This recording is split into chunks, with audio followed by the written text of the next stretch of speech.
Hello guys, bersama saya lagi dalam Alright Nopo Channel. So ini dia berita menggempakan sahabat semua apabila seorang pendakwah meminta supaya jangan menolong orang-orang yang menfitnah, kaki penfitnah, penghasut dan sebagainya. Bayarkan denda orang lain, apakah boleh? Ya, ini antara kenyataan daripada seorang pendakwah yang seakan-akan menempelak pemimpin-pemimpin daripada parti PAS ini. Seorang ustazah, seorang pemimpin PAS yang menfitnah hari demi hari. Dan dikatakan juga lidah PAS, doa laknat rakan seagama sendiri. Tergamak mereka melakukan perkara-perkara seperti ini. Jadi ini antara perkara yang amat mengejutkan kita sahabat semua. Jadi menarik ya untuk saya kongsikan bersama apakah yang dikatakan oleh pendakwa ini, supaya jangan membantu katanya penfitnah, takut dia ulang perangai yang sama. Ini satu perkara yang amat-amat mengejutkan. Jadi mari kita lihat kenyataan ya daripada seorang pendakwa ini yang berkata, orang yang didapati bersalah karena menfitnah dan kemudian meminta bantuan orang ramai untuk membayarkan dendanya tidak seharusnya ditolong.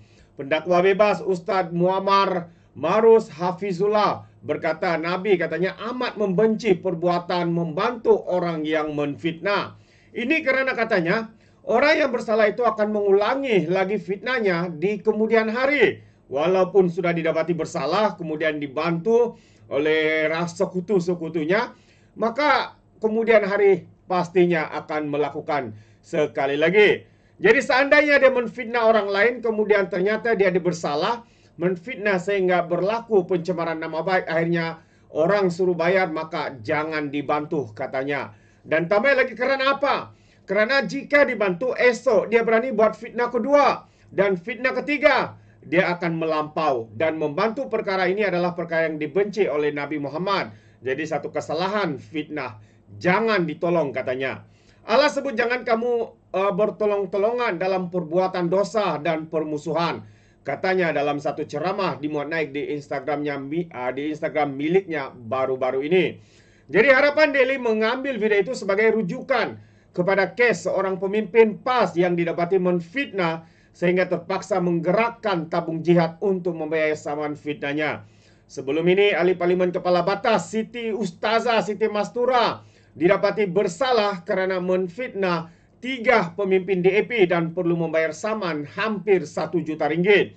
Dan terbaru, Pesuruhjaya PAS Perak Rasman Zakaria pula berkemungkinan berdapat tindakan undang-undang selepas menfitnah Menteri Belia dan Sukan YB Hana yang didakwa anak kepada hartawan Cina, yaitu pengasas kepada kumpulan YTL. Ini satu peringatan yang begitu tegas ya daripada pendakwa ini sahabat-sahabat semua. Jadi apa pandangan Anda berkaitan dengan isu ini? Ya, adakah tindakan membantu oleh lebay-lebay, oleh walan-walauntit, pemimpin daripada PAS ini adalah satu yang sepatutnya atau tidak? Jadi Anda boleh rujuk sendiri sahabat semua ucapan ataupun ceramah daripada pendakwa agama ini. Jadi ya Anda boleh fikirkanlah ya perkara itu. Dan satu lagi kenyataan media juga yang menarik untuk saya kongsikan bersama dengan Anda. Katanya begitulah lidah pemimpin PAS. Doakan laknat rakan seagama pun mereka sanggup, pun mereka tergamak. Wow, siapakah yang memberikan ulasan ini? Ini yang menarik ya untuk saya kongsikan bersama dengan Anda. Jadi ulasan ini atau tulisan ini dibuat oleh Zulkarnain Abidin Al-Abyidi. Jadi sebelum ini seorang ahli parlimen PAS menyebut 3 pemimpin DAP. Ya, katanya mereka adalah sepupu kepada bekas Perdana Menteri negara jiran Singapura dan juga pengasas Parti Komunis Malaya Chimping. Tidak lama selepas itu seorang adun PAS Perak pula menyebut seorang menteri wanita DAP anak kepada seorang hartawan Cina YTL. Jadi kemarin dalam parlimen seorang ahli parlimen PAS menyebut Perdana Menteri negara ini masih hidup dengan sebutan arwah. Ini satu perkara yang amat-amat memalukan kita.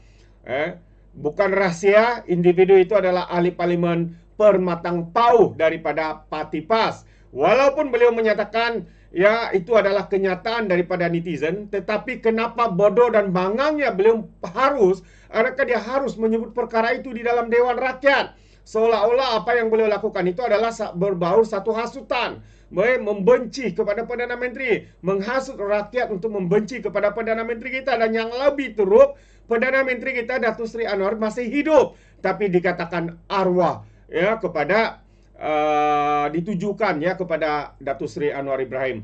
Inilah dia sahabat-sahabat semua. Adakah standard lebay-lebay ustaz-ustaz, guru-guru agama daripada parti PAS ini standardnya sanggup membuat kenyataan seperti itu demi untuk politik, untuk menghasut rakyat membenci Perdana Menteri kita hari ini. Dan ulasan ini berkata 10 tahun dulu ada pemimpin PAS menyebut kami yang keluar parti itu dengan sebutan orang keluar agama. Bahkan ada pemimpin PAS yang menyebut orang yang tidak sealiran dengan parti itu dengan sebutan tupai dan juga kera.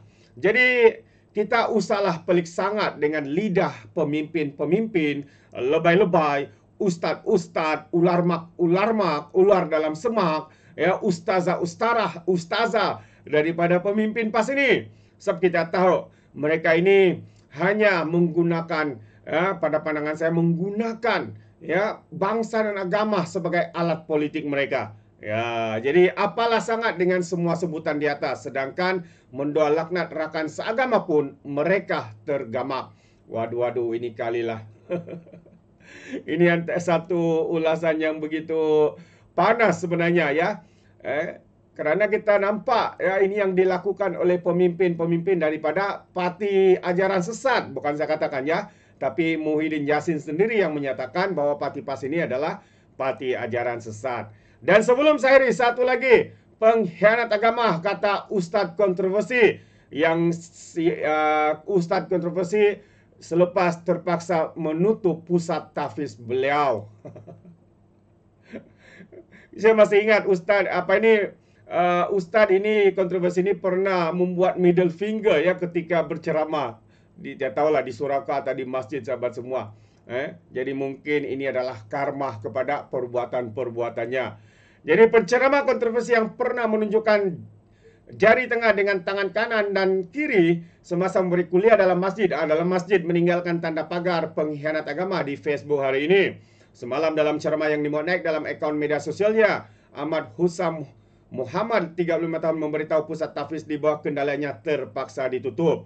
Penutupan itu, kata anak kepada bekas Mufti Kedah, Datuk Paduka Sheikh Muhammad Baharudin, berkenaan akibat sabotas pihak tertentu. Ditutup, lepas itu tuduh ada yang sabotas. Ini kalilah. Ahmad Husam yang pernah menghadiri mesyuarat PAS kawasan Jolum berkata, sekumpulan aktivis politik sebelum ini telah membuat laporan polis terhadap premis berkenaan sehingga akaun bank yang diguna pakai bagi membiayai pusat pengajian itu dibekukan. Jadi saya rasa Mahat Tahfiz ini tak lamalah, sebulan dua lagi saya akan tutup operasi sepenuhnya sebab ada macam-macam masalah katanya. Macam-macam orang kacau, orang tak puas hati nak duit kami buat laporan polis katanya. Itulah dia sahabat-sahabat semua. Mungkin lepas ni dia salahkan DAP lagi kot. Aduh, ya apa-apa sialah. Jadi apa pandangan anda berkaitan dengan lebay-lebay pemimpin-pemimpin PAS ini sahabat semua? Mereka akan bersungguh-sungguh ya untuk mencari dalil untuk menghalalkan perkara-perkara haram, antaranya meminta derma jihad untuk membantu ya kaki penfitnah ini yang terpaksa membayar hampir 1 juta ringgit kepada DAP, pemimpin DAP. Jadi anda boleh berikan komen dan pandangan anda dalam ruangan komen. Terima kasih. Izinkan saya untuk mengundurkan diri dan seperti biasa peribahasa mengatakan, tak apapun kangkap 2 tahun keinginan. Dalam bahasa Melayanya, tepuk dada, tanya selera. Sekian daripada Alright Napa Channel. Kita berjumpa lagi. Bye-bye.